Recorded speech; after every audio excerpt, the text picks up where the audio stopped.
नमस्कार दोस्तों, मैं ओपी फतेहपुरिया।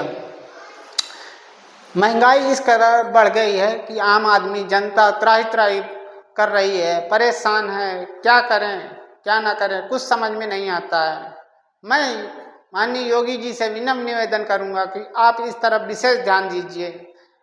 हर चीज़ महंगाई इतनी इस कदर बढ़ गई है कि लोगों का जीना मुश्किल हो गया है।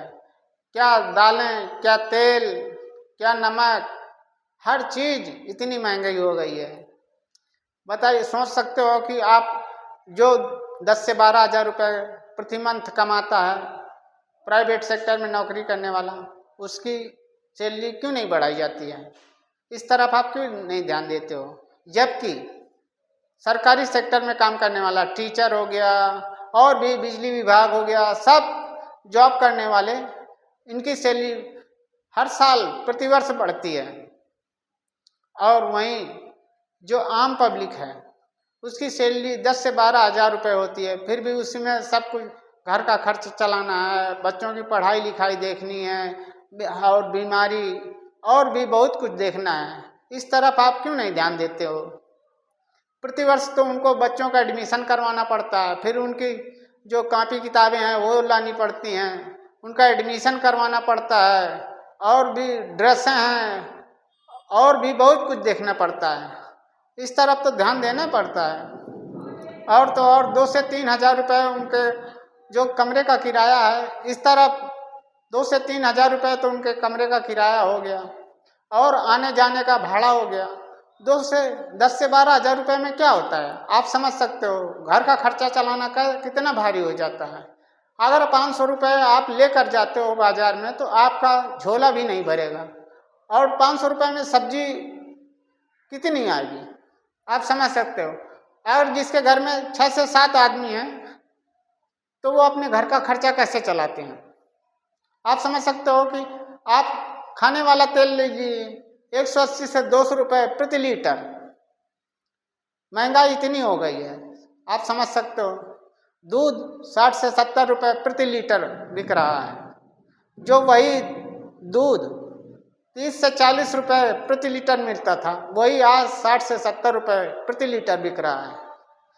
और तो और जो कमरा किराए में 1000 से 1200 रुपये मिलता था, वही आज 2 से 3 हज़ार रुपये एक कमरा मिलता है। और तो और आम आदमी की सैलरी 10 से 12 हज़ार रुपये, इससे ज़्यादा है नहीं। कितना भी दिन भर 12 घंटा काम करके आदमी आता है, तब जाकर उसको कहीं 10 से 12 हज़ार रुपये सैलरी मिलती है।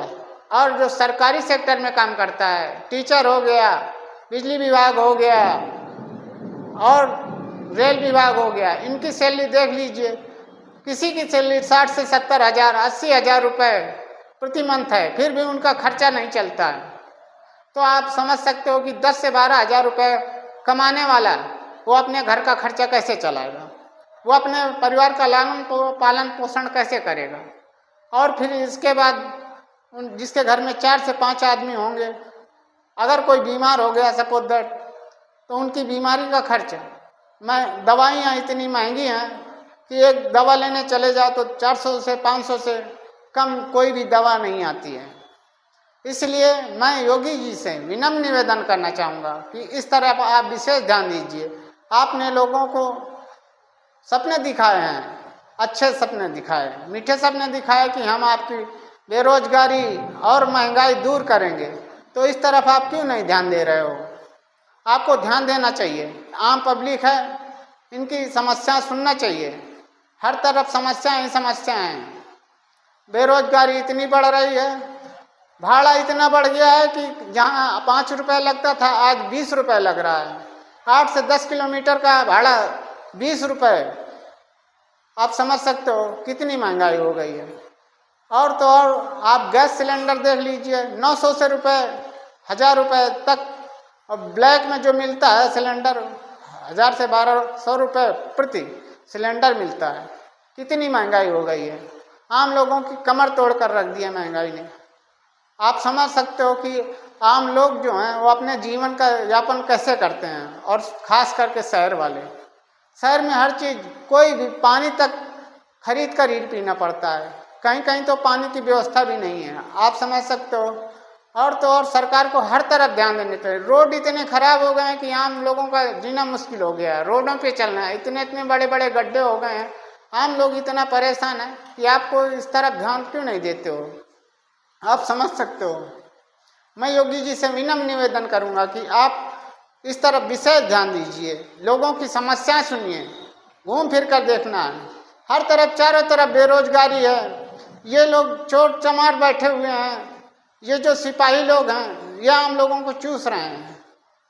किसी को पकड़ के ले जाएंगे 200-300 रुपये लेकर छोड़ देते हैं रास्ते में, आप समझ सकते हो। आम लोग कितना परेशान है, इनकी समस्या क्यों नहीं सुनी जा रही है।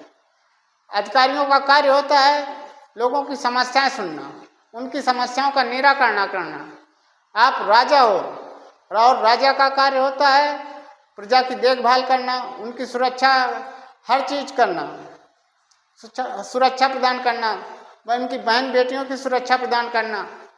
और तो और आप सब कुछ कर सकते हो। इसलिए मेरा मानना है कि आप राजा हो और राजा का कार्य एक निष्पक्षपूर्ण, उनको सारी सुविधाएं सुसज्जित करवाना होता है। जय हिंद, जय भारत।